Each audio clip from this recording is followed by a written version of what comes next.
Hello everyone, my name is Carina. Here's a little bit about myself. I have epilepsy, dyslexia, and ADHD combined. I'm a Dominican from the Bronx, like Cardi B, who also has a passion for advocating. The reason that I wanted to share my story is because I think it's important to talk about the minority, underprivileged experience when it comes to having a disability. The reality is your race, income, and culture truly determines whether you will have the privilege to overcome your disability and live a safe and productive life. My mother is an immigrant from the Dominican Republic, and because she struggled with the language barrier, she couldn't advocate for me when it came to my IEP as a kid, let alone helping me with my homework.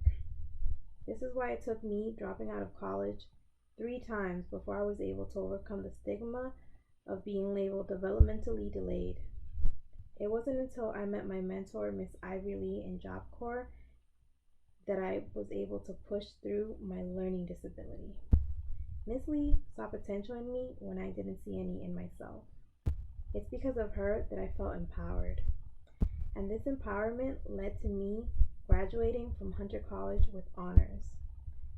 I received my BA in Africana Latinx Studies, despite dealing with homelessness at the time. Because of my experience advocating for homeless college students, I had the opportunity to work with New York City Council, where I got my first experience working as a professional with a learning disability. Since then, I have been excelling, working currently with the nonprofit Young Invincibles in New York City.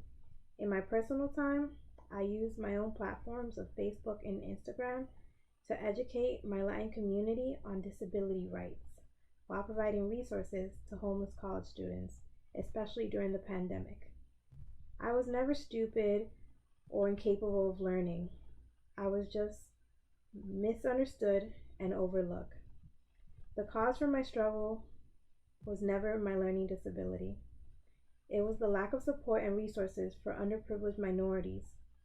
It's time we change that so that other people like me, especially people who look like me, won't have to struggle and go through the same barriers I went through.